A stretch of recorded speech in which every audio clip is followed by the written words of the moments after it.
Bonjour à tous et bienvenue dans la PSL Room, le podcast qui met le poker live au cœur de la table. Je suis Anthony et dans ce podcast, je pars avec vous à la rencontre de personnalités du poker. On revient sur leurs anecdotes de parties mémorables, leur expérience et on vous dévoile tout ce qui fait vibrer l'univers du poker live. Mais PSL, ce n'est pas uniquement un podcast, c'est avant tout l'application mobile parfaite pour vous accompagner sur toutes vos parties en live, que ce soit en tournoi comme en cash game. Avec PokerStack Liberty, vous pourrez notamment calculer votre stack à la big blind près. Plus d'approximation, tout est optimisé. Partagez vos variations de stack sur vos réseaux sociaux, mais également avec vos amis et votre groupe de travail. Tout cela en un seul clic. Créez votre table en temps réel, indiquez le nombre de joueurs, prenez des notes sur vos adversaires et enregistrez-les. Suivez votre bankroll live avec tous les frais inhérents à la pratique de notre passion. Et si vous aimez le poker autant que nous, abonnez-vous, laissez-nous des commentaires et une note 5 étoiles pour que la communauté PSL continue de grandir. À présent, il est temps de présenter notre nouvel invité. Bonne écoute. Donc ça me passe. Et ouais, donc rebelote, je gagne. Et Ouais, comment ils t'ont accueilli du coup le team Wina? Parce que là tu reviens pour une deuxième fois, ils nous ont dû dire quand même, enfin là, bien joué quoi, je veux dire c'est chaud quoi. on dégage par la porte, il revient par la Non, mais en vrai, je m'étais super bien entendu avec tout le monde là-bas. J'appréciais tout le monde et je pense que après tout le monde chez Winamax m'a apprécié en tout cas dans le team pro et coach. Donc c'était.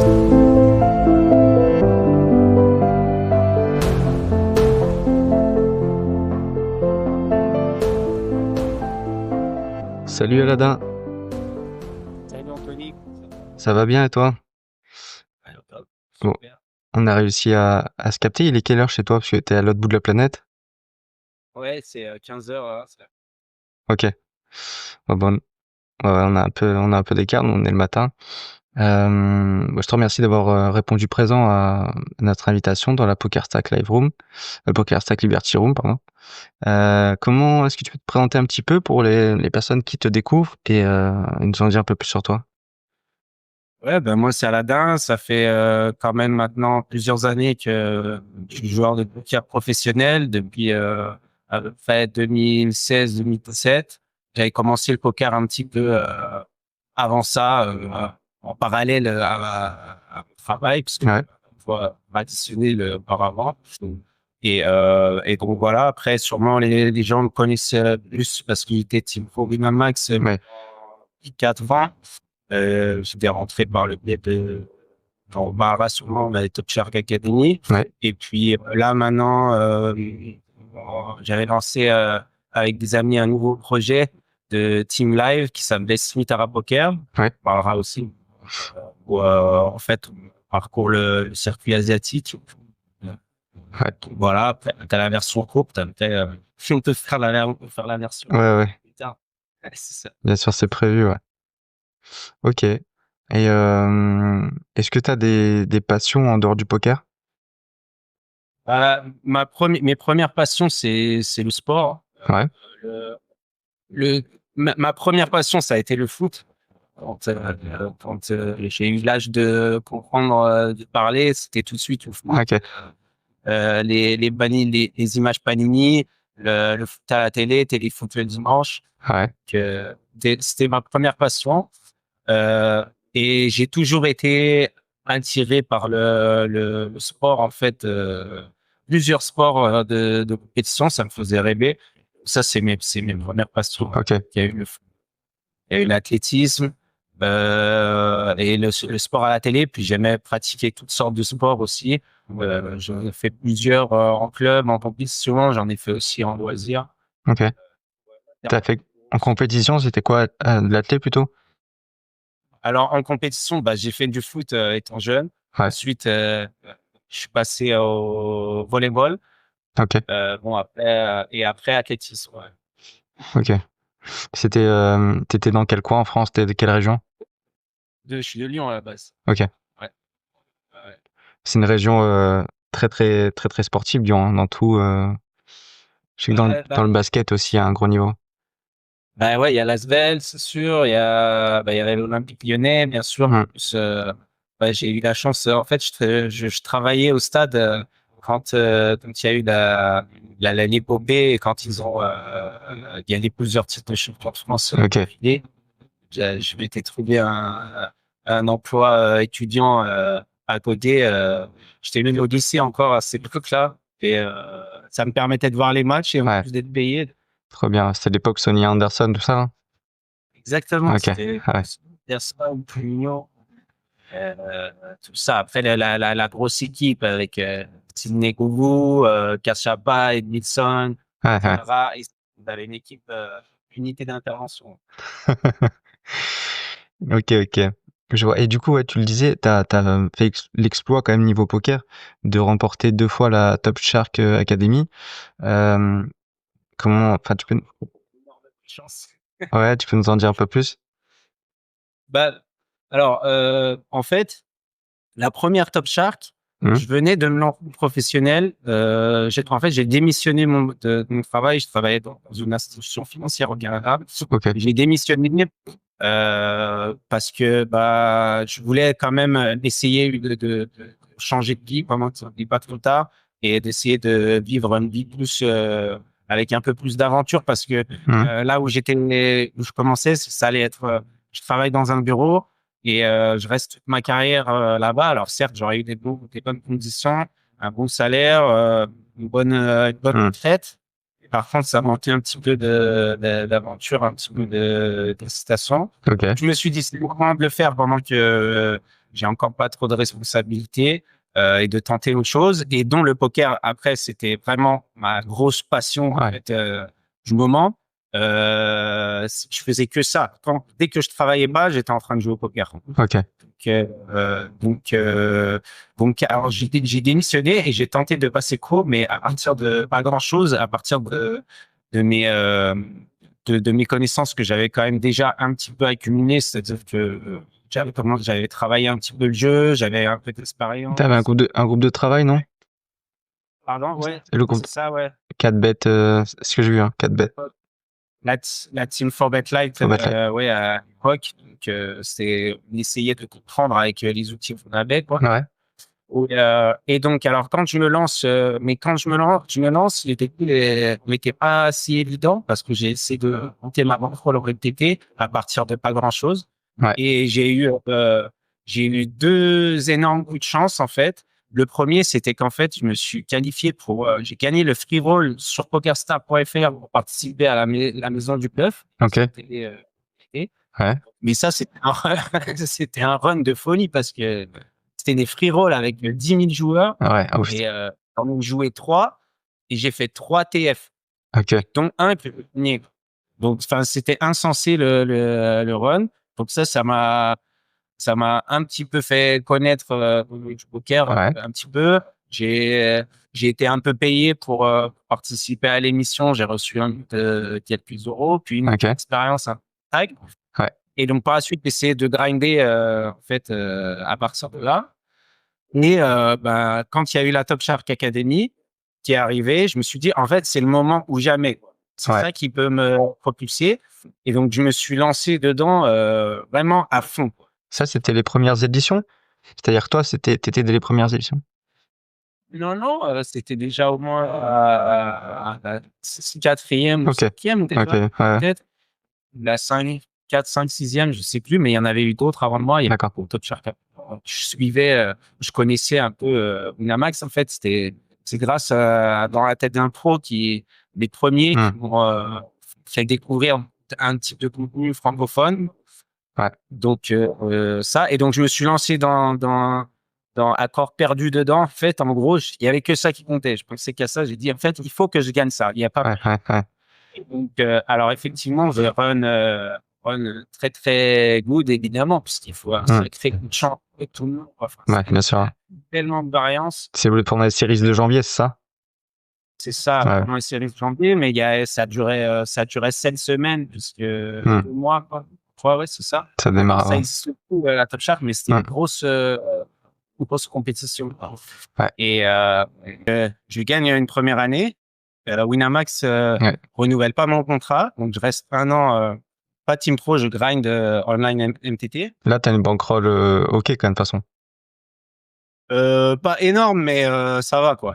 Ok. Je me rappelle plus exactement combien, mais Ouais. pas énorme, mais de toute façon, j'ai jamais eu une bankroll énorme. Ok. J'ai eu des millions. Mais ça te permet de grind tranquillement à tes limites, quoi. Ouais, c'est ça, ça se passe. Je peux en vivre. Là, je suis pro, on va dire. Hmm. Mais en fait, le système de la compétition, je l'avais bien compris, quoi. Je le connaissais vraiment par cœur. Mhm. Donc, je me dis que si j'arrive à me qualifier une autre fois, Ouais. pour le coup, j'ai vraiment des bonnes chances de gagner. Parce que en fait, si tu veux, je me suis dit que si j'arrive à rentrer dans l'académie, Hmm. en fait, j'ai des grosses chances d'être en finale. Et ensuite, faut avoir de la chance en finale. Mais parce que Ok. les épreuves, je les connaissais très. Je savais que normalement, je devrais pas être éliminé sur les épreuves théoriques. Et il Ouais. y avait aussi le vote du public pour te sauver si t'es éliminé. Hmm. Et vu que j'avais déjà une petite communauté, Ouais, bah oui. normalement, je pouvais pas buster en fait avant la finale. Enfin, disons, Ouais, on va dire, ouais. il y avait moins de 10% de chances que je buste avant la finale. Ok. Et après, Et, et ben après, faut run good Ouais. le final, ça. Et donc là, donc je réussis quand même, mais il faut déjà genre ultra run good pour rentrer dedans. Mais je réussis à rentrer dedans. Ouais. Et donc là, en fait, voilà, après, arriver jusqu'en finale. Et là, pour le coup, j'ai encore beaucoup de chance en finale. Ça run assez bien. En fait, même pas tant que ça, mais j'ai juste eu la Ouais. chance de run mieux que les autres en face, quoi. Ouais. Et donc ça passe. Euh, et ouais, donc rebelote. Je Stylé. gagne. Et Ouais, donc là. comment ils t'ont accueilli du coup le team Wina? Parce que là, tu reviens pour une deuxième fois. Ils te ont dû dire quand même, enfin là, bien joué, quoi. Je veux dire, c'est chaud, quoi. Et on dégage par la porte, sur par. Non, mais en vrai, je m'étais super bien entendu avec tout le monde là-bas. J'appréciais tout le monde et je pense que après tout le monde chez Winamax m'apprécie en tout cas dans le team pro et Ouais. coach. Donc c'était m'ont bien fait comprendre que c'était une décision de business et que c'était pas parce que ils aimaient pas ma personne, mais c'est une décision de business. Hmm. En fait, eux, ils voient ça en mode, OK, on donne un contrat à un tel, est-ce qu'on a un retour sur investissement? Et ils Ouais. avaient jugé qu'à l'époque, avec moi, bah, non, c'était pas, ça m'allait pas. Ok. Donc, par contre, quand je regagne, là, pour le coup, là, j'avais bien progressé, j'avais bien travaillé. Ouais. Et donc là, ils ont aimé que là, pour le coup, c'était bien. Et là, ils m'ont renouvelé 2 années Ouais. de plus. Ouais. Donc, là, en tant que team pro, pour Val. Donc, voilà, mais c'était vraiment une expérience incroyable. J'en garde quasi que des bons souvenirs. Ouais. Après, c'est sûr qu'il y avait il y a quelques petits inconvénients. C'est qu'en fait, t'es quand même beaucoup en déplacement. Comment dire, t'as quelques obligations. Oui, bien sûr. Contractuel, ouais. Ouais. Et donc, ça t'empêche de, disons, progresser et grinder de manière optimale.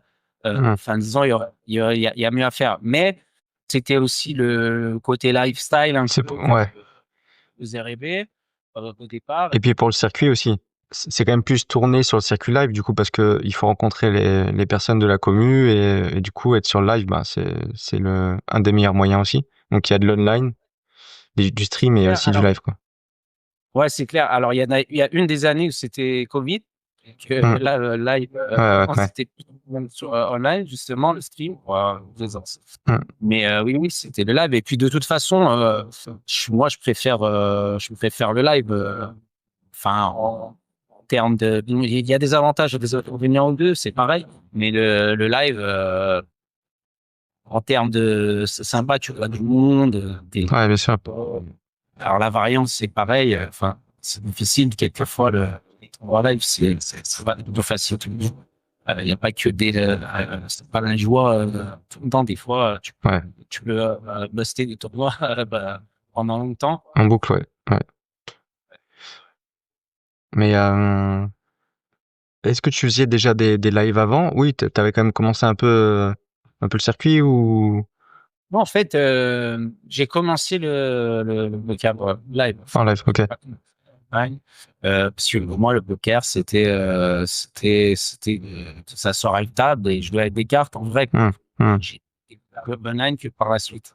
Ok. Et oui, je jouais. Donc, commencer par des petits tournois qu'il y avait là où j'habitais au Canada. Ouais. Et puis, rapidement, il y avait une room qui a ouvert à Montréal qui s'appelait le Playground, qui existe Très bien. toujours Ouais. d'ailleurs, et qui est vraiment un des meilleurs endroits de jouer au poker, je pense. Ouais. Et c'est un peu ma room de cœur, quoi. Beaucoup de cash game là-bas. Cash game, ouais, cash game. Au départ, c'est cash game. Et puis les petits tournois qu'il y avait aussi, c'est un peu là-bas que j'ai fait bizarre. Ok. Cool. Et j'ai vu un truc assez inédit. Je sais pas si le record est toujours tient toujours, mais t'as le record du monde du plus long stream de poker en 2016. Vous avez fait que t'as fait avec 2 collègues, ça, 2 potes. Ouais, c'est ça. Alors, bon, ouais, c'était pour frapper un coup sur Twitch. Au final, ça a pas super beau, ça a pas vraiment marché tant que ça. On n'a pas eu le temps de la hype, pas le temps de Ok. Mais on l'a fait, quoi. Ouais, on a streamé pendant une semaine non-stop, en fait. Vous avez les 3-8, 8 Ouais. heures chacun, bravo. Putain. Une semaine et 8 heures chacun, c'est chaud. Ok. J'ai vu ça, c'était marrant. Ouais. 2016 quand même, donc il y en a 20. ouais, bon, après, mais je te dis, ça aurait pu faire, vu qu'on n'était pas connus, ça aurait pu faire une grosse hype. C'était maintenant d'essayer de lancer la chaîne Twitch un peu. Ouais. C'était une idée qu'on avait eue. Ça me vient un peu à rien, honnêtement. Ouais, c'était le début aussi du poker en stream, non? C'est un peu le début de Twitch, ouais, juste. C'était un peu là, au départ. Au final, on pensait que ça allait. C'est surtout, en fait, c'était mon collègue, mon ami Marwan, qui pensait que ça allait être l'avenir vraiment. Et, dans un sens, oui, mais au final, on pensait que ça allait devenir peut-être plus gros que ça. Twitch. Ouais.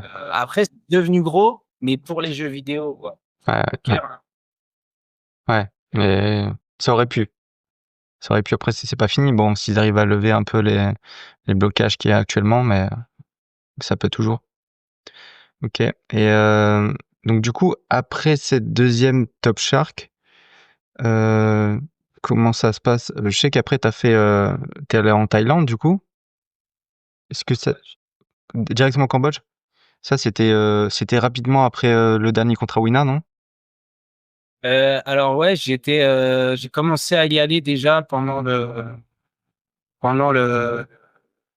que j'étais Team Pro, les premières fois. Je faisais par période, je faisais 3 mois, après je repartais, etc. Ok.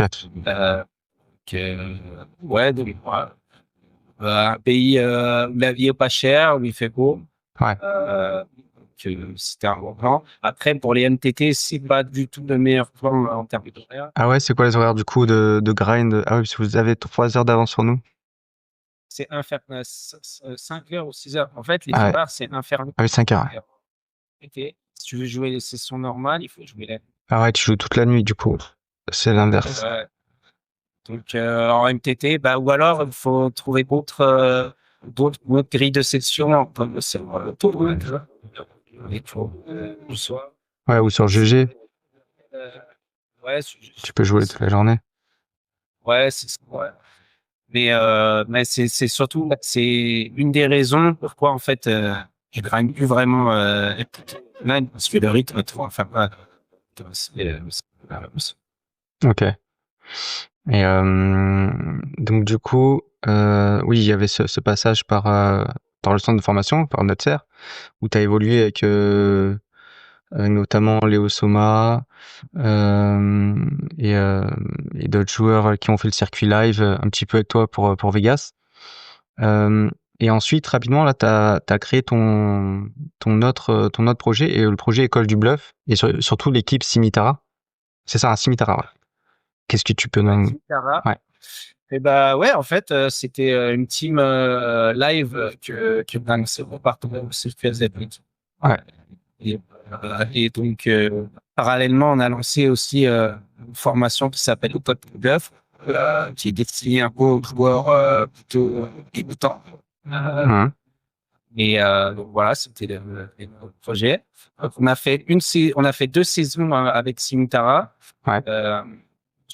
Sûrement qu'on va y revenir dans un podcast. La première saison qui s'est super bien passée. On a pas mal gagné. Ouais. La deuxième saison, c'est un peu moins bien passé. Là, on a fini dans les Ok. et, donc, sur la saison. Et donc, on va y revenir sûrement. On prévoit de faire un podcast avec Yannick des BBA pour Ok. des nouvelles, ça. Parce que là, en fait, on a fini donc la saison 2. Ouais. Et on va peut-être repartir pour une saison 3. Mais il y a aussi peut-être de nouveaux projets. D'accord. Nitara aussi, je le donne un peu en exclu. C'est possible qu'on change de nom. Ok. Euh, pour repartir sur un projet. Ok. Nouveau projet. Et donc du coup là, sous les couleurs de cette équipe, il y avait déjà ça avait commencé par des streams, il me semble. Hein, il y avait quelques streams sur Twitch. Alors, on Plusieurs a fois par semaine. commencé vraiment par le live. Ok. Ensuite, on a testé un petit peu aussi le stream Ouais. Twitch, mais rapidement, on n'a pas continué parce que, justement, dans l'équipe, pour moi, il y en a rien de temps en temps MTT. Donc, c'était compliqué à mettre. Ouais, pour les horaires. Là, on fait ça et le modèle, on va dire le modèle coût-bénéfice, n'était pas tant intéressant, c'est-à-dire que on n'avait pas tant de viewers que ça. Donc, c'était compliqué de garder ça sur le terme. Ok. Et alors, t'étais pas tout le temps sous les couleurs de Simtara, mais en tout cas, j'ai vu sur Endop des résultats assez probants. T'as fini 13e du main event PPT Monaco en 2019 pour 45K. Là 13e, donc en demi, quoi. C'est quoi un petit peu le parcours et comment ça se passe pour toi à ce moment-là? En fait, ça, c'était vraiment, on va dire encore loin, mais c'était vraiment une bonne opportunité de faire un énorme sport, d'un coup. En plus, c'était mon premier tournoi, je crois que c'était le premier event, sous les couleurs de Winamax, du deuxième contrat. Donc, un des premiers tournois. Et là, D1 qui se passe super bien, D2 aussi, D3 pareil, j'arrive D4. Et là, demi-finale. En fait, tout était fluide, tout était vraiment fluide, jusqu'à un énorme setup. C'était contre le c'est les tournois, c'est comme ça arrive. Mais ouais, ça, et c'était un deal fun. Il est un peu resté en travers de la gorge, mais après, c'est comme ça se passe, ça le fait à tout le monde du joueur de LTT. Ouais, bien sûr. On le fait des tonnes, ça fait partie. Ouais, bien sûr. Après, un peu plus tard, tu fais 4e sur un WPT au Cambodge pour 43K. Et enfin, on voit le trophée derrière. Bon, il y a eu d'autres lignes, mais celle-là, c'est vraiment les intéressantes, on va dire, les gros gains en TF. Tu gagnes le PokerStar Red Dragon pour 73K. Et celui-là, en plus, vous pouvez le retrouver sur la chaîne, sur votre chaîne YouTube, l'École du Bluff, parce que le run y est intégralement. Enfin, c'est assez cool, j'avais vu. Donc, c'était en combien de days ce tournoi-là? C'était 2 ou 3. Non, c'était deux, je crois. Okay. Parce qu'il n'y avait pas non plus énormément de joueurs. Il y avait 400 joueurs. Ouais. Donc, en 2 jours, je crois que c'était fini. Ça s'est fini le tard dans la nuit. Mais celui-là, il a fait plaisir. Avec le trophée Dragon, c'est clair. Putain. Ouais. C'est un beau souvenir. Et du coup, là, en plus, t'avais tes potes pour te rail là-bas. Et ok.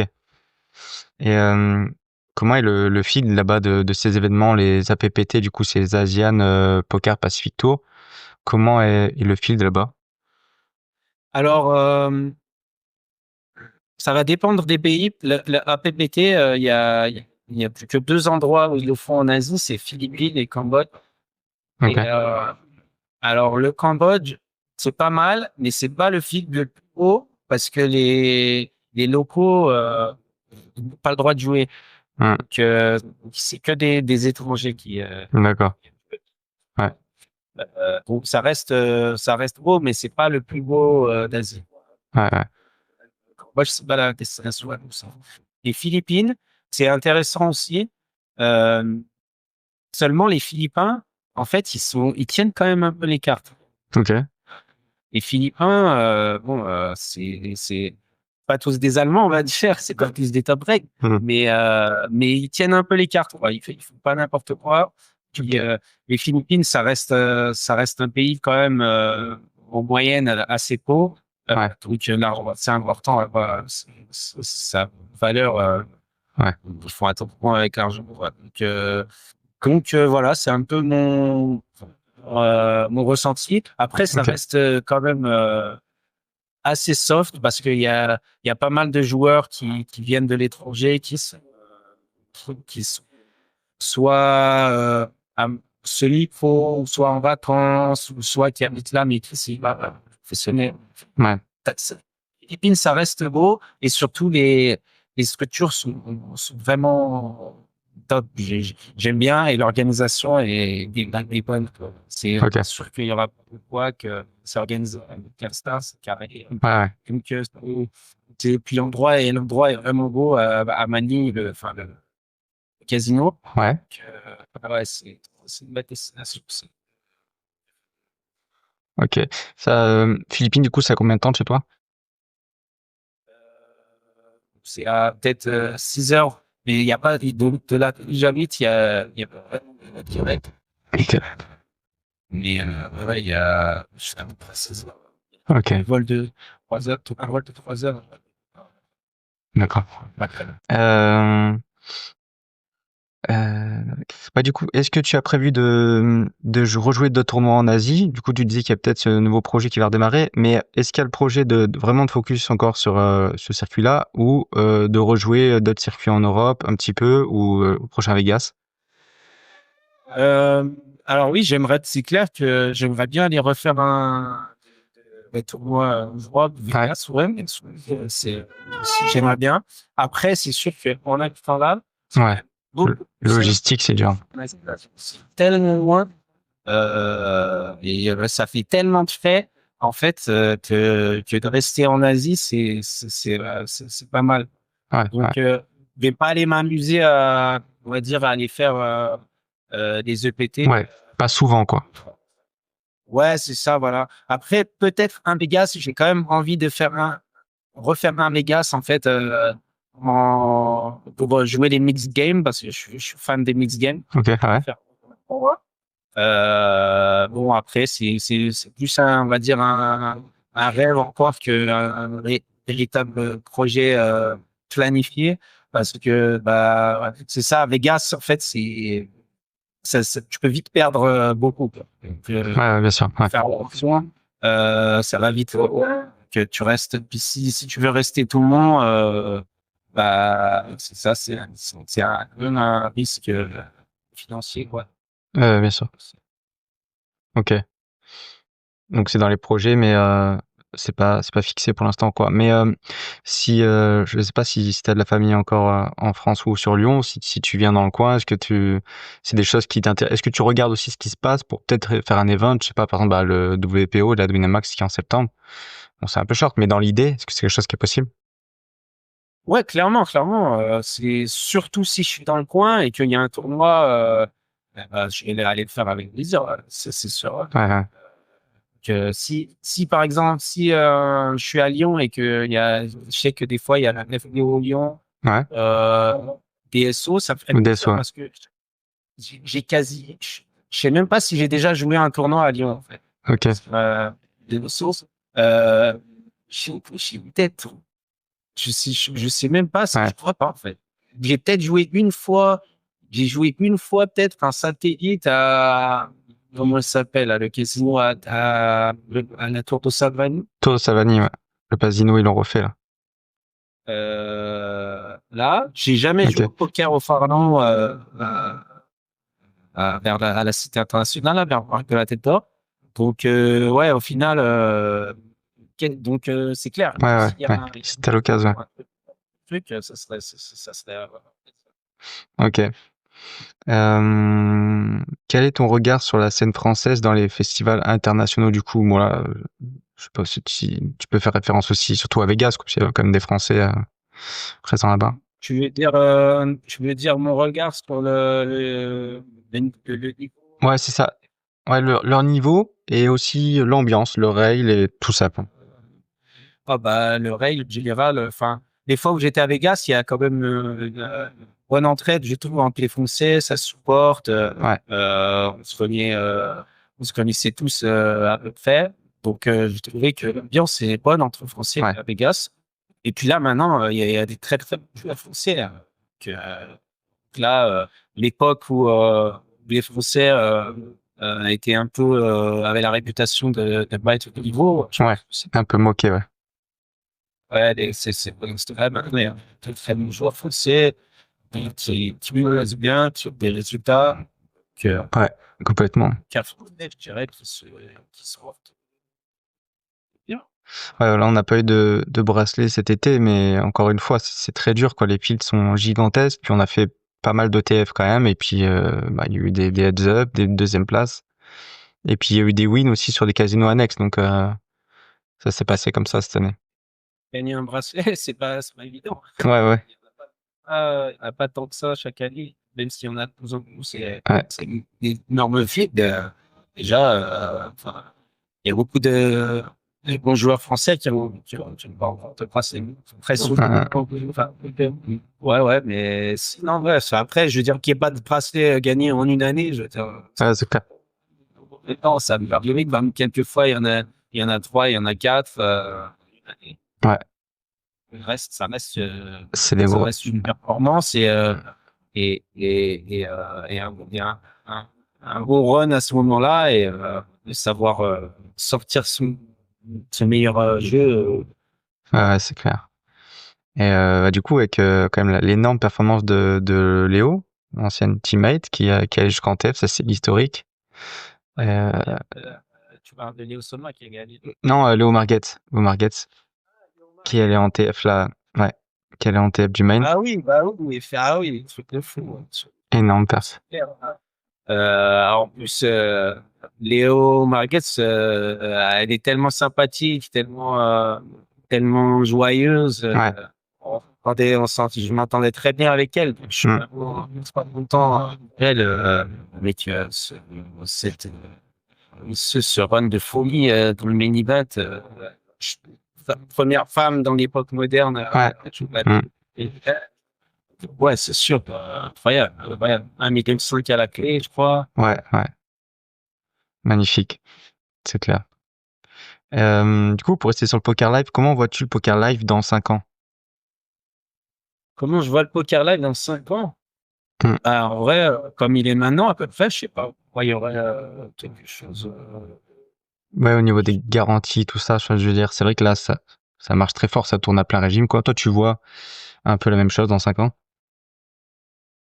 Ouais, je vois pas de raison que je vois ça un changement drastique dans les 5 prochaines années. Je trouve que là, les festivals sont bien en place, l'organisation est bien en place. Donc, moi, je vois pas de raison, ouais, ça se développe partout. Ah ouais, carrément. Et notamment, du coup, en Asie, hein, parce que le sommet des TDA, pour les règles internationales du poker a eu lieu là-bas avant le WPT, là, Cambodge, du coup? Ou Thaïlande, je sais plus. Cambodge, hein? Ouais. Peut-être là, celui que tu parles récemment début août, c'était en Thaïlande, ouais. Ouais, Thaïlande. Ouais.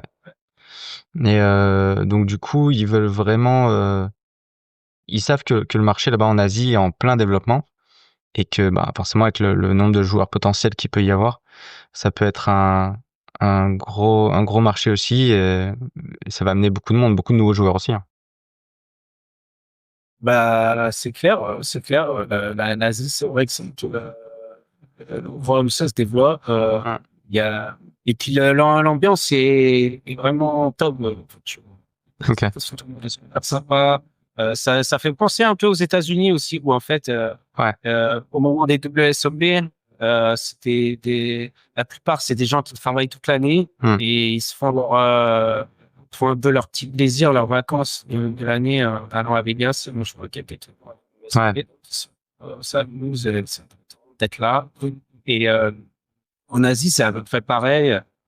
Les gens ils sont là pour s'amuser. Il y a beaucoup de ça fait un peu cliché aussi, mais c'est vrai que il y a pas mal d'Asiatiques qui sont assez gamblers. Ouais. Voilà.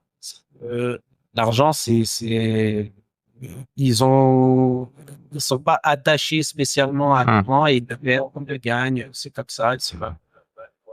Ok. Ouais, que ça fait des tables animées aussi, quoi. Ouais, puis après, on va pas se le cacher aussi quand même. Les gens qui jouent au poker en Asie, c'est quand même des gens qui ont quand même aussi les moyens, Ouais. des familles assez aisées, ou qui ont des business. Hum. Que, voilà, c'est la plupart, ils se mettent pas interrogés financièrement. Ouais. C'est là, c'est toujours là en fait que ça devient le poker devient un peu moins joyeux, un peu moins joué, un peu plus malsain. C'est quand il faut tu joues de l'argent, tu as besoin toi vivre et donc tu joues l'argent même que t'as pas et c'est là où ça devient un peu problématique. Ouais, parce que chaque coup, enfin chaque ITM est important, quoi. Et du coup, c'est sûr que dans ce jeu du poker, c'est ça qui peut compliquer beaucoup les choses, quoi. Ça peut être un vrai problème. Du coup, qu'est-ce qu'on peut te souhaiter dans 5 ans? Souhaiter dans 5 ans. Ouais, c'est assez court, 5 ans, mais permet d'avoir une vision assez rapide. Bah, en vrai, c'est sûr que bon, les titres, ça fait rêver, bien sûr. C'est vrai qu'un bracelet WSOP, Ouais. ça, c'est un joueur de tournoi, souvent, t'es content. Après, en même temps, si tu ne l'as pas, c'est pas très grave. Ouais. Au final, surtout quand j'étais joueur sponsorisé, c'était très important pour moi parce que, bah, en plus de ça, le fait de gagner des trophées, ça te permet en fait de signer. Ouais. C'est tout ça en fait qui fait si tu gagnes un bracelet, bah, Ouais, bien sûr. dommage à les médiatiser et puis là, c'est intéressant. Donc, c'est sûr que c'est intéressant ça. Après, maintenant, je suis plus je suis un peu moins dans cette optique. J'ai moins besoin de reconnaissance certaines époques. On va dire si dans 5 ans, je suis toujours là, que je suis encore pro et que ça se passe bien. Et voilà, c'est surtout ça, en fait, qui est important. Même à la limite, ce qu'on pourrait me souhaiter, c'est d'avoir noté pas mal d'argent pour éventuellement investir dans le business ou quelque chose et de au final jouer vraiment uniquement pour le plaisir et puis pour avoir besoin de gagner ton argent ça te fait vivre quoi. Ouais. Ça serait top, le best. Ouais, complètement. De pouvoir investir dans autre chose aussi et diversifier un peu plus. C'est clair, c'est clair. Ok, cool. Est-ce que tu as des futurs événements live prévus pour l'instant? Il y en a un que j'aimerais beaucoup, c'est pas sûr encore, mais que j'aimerais beaucoup faire, c'est Rossinian, Ok. qui revient, Australie, qui est Ok. passé. Ah oui, j'ai vu passer le truc. Ouais, c'est gros ça. Beau festival. Ouais, c'est un festival qui était mythique il y a quelques années et qu'ils avaient arrêté. Et là, il y a un retour avec un super main event. Donc, ça, c'est un événement ouais, qui me ferait vraiment plaisir. Qui me ferait vraiment plaisir d'y aller. Ok. Il y a un autre événement aussi à Taïwan. Mais bon, pour l'instant, en fait, il n'y a aucun live qui est sûr parce que ça va dépendre de quand on met la saison 3 de marche de la Team Live. Est-ce qu'on le fait ou pas? Et puis, ça va dépendre de ça. Ok. Il y a un petit délai par rapport tout de suite. On va essayer d'organiser ça dans les prochains mois. Et puis, donc, ça va dépendre de ça. Et sinon, ça va être, si j'y vais perso, ça va être probablement, je vais privilégier ceux qui sont à peu près au Cambodge, qui sont Mhm. l'idéal. Ouais. Si bon, comme justement les Apple aux Philippines, j'aime bien. Peut-être. Ok. Bon bah cool, ouais. Ouais, en tout cas, de toute façon, les festivals majeurs qui sont à côté de toi, t'essaies de les faire quand même, quoi. Si je peux, ouais, si je peux, c'est clair que je peux faire. Ok, ça marche. Bon bah écoute, je te remercie pour cet entretien et puis on va suivre sur la chaîne et voir comment ça bouge du coup. Avec tu disais un prochain podcast qui sortira assez rapidement, celui-là pour faire un petit récap, c'est ça, et annoncer peut-être la suite. Exact, ouais, exact. Oui. Ça sur la chaîne. Ok. Sur la chaîne Smetara Poker. Ouais. Ok. Bon, on suivra ça et puis voilà, avec plaisir. Merci en tout cas. Et puis bon après-midi, bonne journée. Et toi aussi, merci pour l'invitation et à la prochaine. Avec plaisir. Salut. Ciao, ciao.